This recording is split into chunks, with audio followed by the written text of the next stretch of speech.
పలుకుతా ఉన్నాం.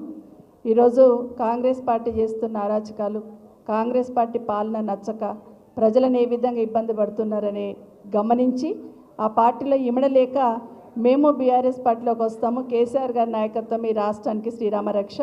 కాబట్టి కేసీఆర్ గారు వెన్నంటే మేము ఉంటామని వచ్చిన మీకు అందరికీ కూడా మనస్ఫూర్తిగా స్వాగతం చెప్తా ఉన్నాను పేరు పేరున. వారితో పాటు వచ్చిన వాళ్ళందరికీ ఒక 5-10 మంది కండువాలు వేసినాం కాబట్టి అని కాదు, ఇక్కడికి వచ్చిన అందరికీ కూడా మీకు అందరికీ స్వాగతం చెప్తా ఉన్నాను. అయితే చాలా సంతోషం, గౌరవ పెద్దలందరూ కూడా ఉన్నారు, రాజేందర్ కూడా కనిపిస్తున్నాడు, చాలా సంతోషం. అందరు కూడా వచ్చిన వాళ్ళందరూ కూడా స్వాగతం చెప్తా ఉన్నాను. ఒకటి మాత్రం స్పష్టంగా అర్థమైంది, ఒక్క మణికొండ మున్సిపాలిటీకి సంబంధించి ఇక్కడికి వచ్చి ఉన్నారు. ఇక మా మహిళా సోదరి మండలి అయితే ఛాన్స్ ఇస్తే అగ్గి తలగించినట్టుంటారు. కాబట్టి నిజంగానే ఈరోజు రాష్ట్రంలో జరుగుతున్న పరిస్థితులన్నీ గమనించి ఒక 11 నెలలు అయ్యింది కానీ 11 సంవత్సరాలు అయినట్టు చుక్కలు చూపిస్తున్నాడు ఈరోజు ప్రజలందరికీ రేవంత్ రెడ్డి గారు. సో ఎప్పుడు పోతారా, మళ్ళీ ఎప్పుడు కేసీఆర్ గారు వస్తారన్న ఆలోచన ప్రతి ఒక్కరికి వచ్చింది. కింది స్థాయి నుండి పై స్థాయి వరకు, ఒక వ్యవసాయ కూలి నుండి మొదలు పెట్టుకుంటే ఒక వ్యాపారవేత్త వరకు కూడా ఏంటి రాష్ట్రంలో పాలన, కేసీఆర్ గారు ఉన్నప్పుడు ఎట్లుండే ఎట్లా ఉందని ఆలోచన ప్రతి ఒక్కరికి కలిగింది. అదేవిధంగా ఈరోజు మణికొండ మున్సిపాలిటీ తీసుకుంటే తెలంగాణ రాకముందు ఎట్లుండే, కేసీఆర్ గారు వచ్చినాక ఎట్లా మారింది అనేది ఆ ప్రాంతాన్ని చూస్తేనే అర్థమవుతుంది. ఆ ప్రాంతం ఏ విధంగా బాగా డెవలప్మెంట్ అయింది. ఎప్పుడు నేను కేటీఆర్ గారితో గొడవ పడుతుంటే షేర్లింగంపల్లి, రాజేంద్ర నగర్, అసలు ఈ 2 నియోజకవర్గాలకు మీరే ఎమ్మెల్యేనా అని అడుగుతుంటే మంత్రి గారికి నేను ఆ రోజు. ఎందుకంటే ఎక్కడ చిన్న సమస్య ఉన్నా డబ్బులు తీసుకుపోయి రాజేంద్ర నగర్లో పెడతా ఉంటుండే, షేర్లింగంపల్లిలో పెడతా ఉంటుండే. ఈ గల్లీకి రోడ్ లేదు, లింక్ రోడ్ కావాలా, ఇక్కడ బ్రిడ్జ్ కావాలి, నార్సింగ్ దగ్గర రింగ్ రోడ్ దిగాలి అని ఇవే ఆలోచిస్తుంటే మంత్రిగా ఉన్నప్పుడు కేటీఆర్ గారు.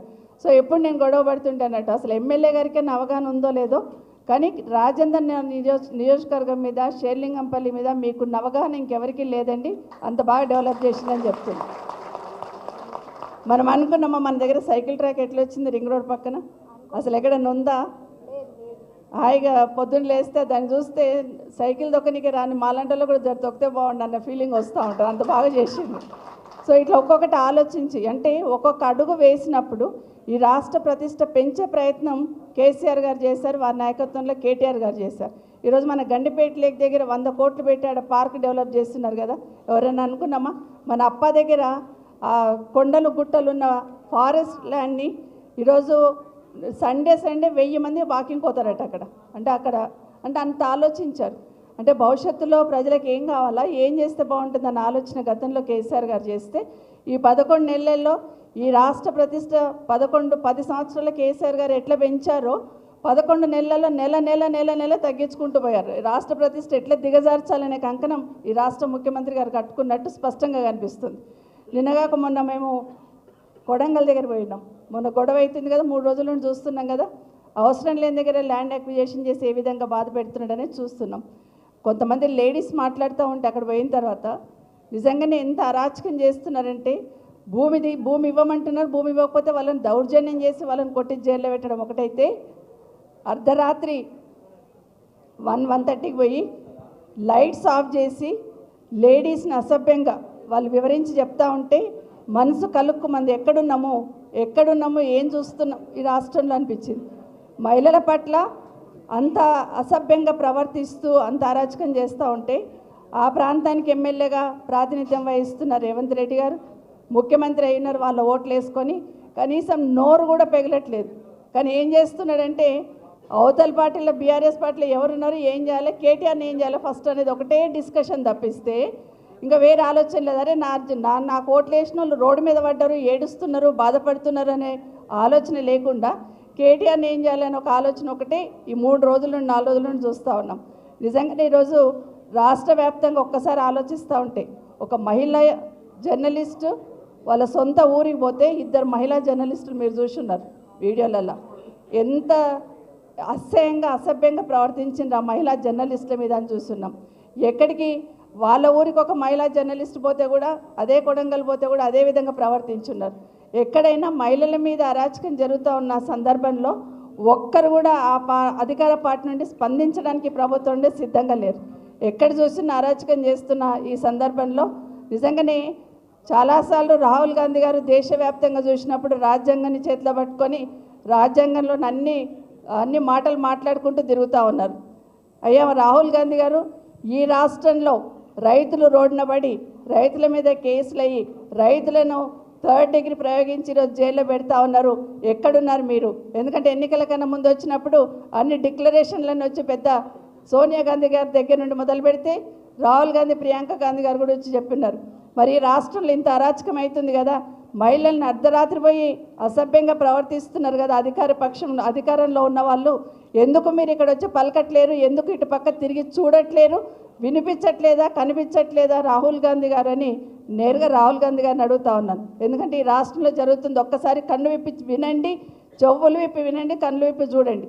ఎందుకంటే రాష్ట్రంలో ఈరోజు అరాచకం సృష్టిస్తూ మమ్మల్ని అడిగే వాళ్ళు ఎవరు లేరు అని ఒక నియంత పాలన ఈ రాష్ట్రంలో జరుగుతూ ఉంది.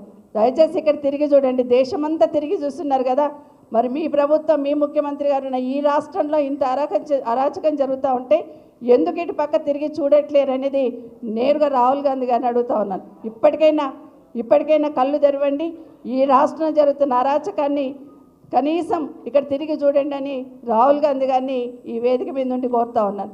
ముఖ్యంగా ఇక్కడికి వచ్చిన మీరందరూ కూడా రాష్ట్రంలో నిజంగానే అధికారం పోయినందుకు ఇక్కడ ఉన్న వేదిక మీద ఉన్న వాళ్ళకి ఎవరికి బాధ లేదు. కానీ ఒక్క సంవత్సరంలోనే రాష్ట్ర ప్రతిష్ఠ ఇంత దిగజార్చారు కదా, మరి ఇంకా 4 సంవత్సరాలు ఈ రాష్ట్రాన్ని ఎక్కడ చేస్తారు, ఏం చేస్తారని ఒక ఆందోళన మాత్రం కలుగుతుంది. ఎవరు చూసినా ఇలాంటి పాలనను మేము ఊహించలేదు, అయ్యో కేసీఆర్ గారిని బోడగొట్టుకున్నామే. ఇప్పుడు ఇంతకుముందు ఆ తమ్ముడు మాట్లాడుతూ చెప్పినాడు, గురుకులాలు పెట్టినప్పుడు ముస్లిం మైనార్టీకి సంబంధించిన గురుకులాలు పెట్టినప్పుడు కేసీఆర్ గారు ఏం మాట్లాడారంటే ఏకే ఖాన్ గారిని అక్కడ ఇన్ఛార్జ్ పెట్టున్నారు. ఒక్క మాట చెప్పారు, జనరల్గా ముస్లిం సోదరులు ఆడబిడ్డల్ని చదివించరు, కానీ గురుకులాలలో అమ్మాయిల కోసం ప్రత్యేకంగా గురుకులం ఏర్పాటు చేయండి, మీ అమ్మాయిలు బాగా చదువుకుంటేనే మీ దాంట్లో వ్యవస్థలో మార్పు వస్తుందని గట్టిగా చెప్పి నమ్మించి ఈరోజు గురుకులాలు ఏర్పాటు చేస్తున్నారు. 1020 గురుకులాలు ఉంటే 650 గురుకులాలు అమ్మాయిల పేరు మీదే పెట్టారు. అంటే ఏ విధంగా ఆలోచించినారు కేసీఆర్ గారు అనేది ఒక చిన్న ఉదాహరణ చెప్తా ఉన్నాను. తప్పకుండా మళ్ళీ కేసీఆర్ గారు ఈ రాష్ట్రానికి వారి నాయకత్వం అవసరం. ఈ రాష్ట్ర ప్రతిష్ట, ఈ రాష్ట్ర గౌరవం, ప్రజల గౌరవం కాపాడాలంటే ఒక కేసీఆర్ గారే రాష్ట్రానికి శ్రీరామ రక్ష. మరొకసారి మీకు అందరికీ కూడా తెలియజేసుకుంటూ, ఎందుకంటే అడుగడుగున అన్ని వర్గాలను అవమానిస్తున్న ఈ ప్రభుత్వానికి తప్పకుండా ప్రజలే బుద్ధి చెప్తారని కూడా మరొకసారి తెలియజేసుకుంటూ, మీకు వచ్చిన మీ అందరికీ ప్రత్యేకంగా ధన్యవాదాలు తెలియజేస్తూ, ఖచ్చితంగా ఇక్కడ పోరాటం చేసి గులాబీ జెండా చేతిలో పట్టుకొని మెడలో కండవ వేసుకొని పనిచేస్తున్న మీకు అందరికీ అర్ధరాత్రి చిన్న ఇబ్బంది ఉందన్న వేదిక మీద ఉన్న వాళ్ళందరం కూడా మీ దగ్గర ఉంటాం ఖచ్చితంగా.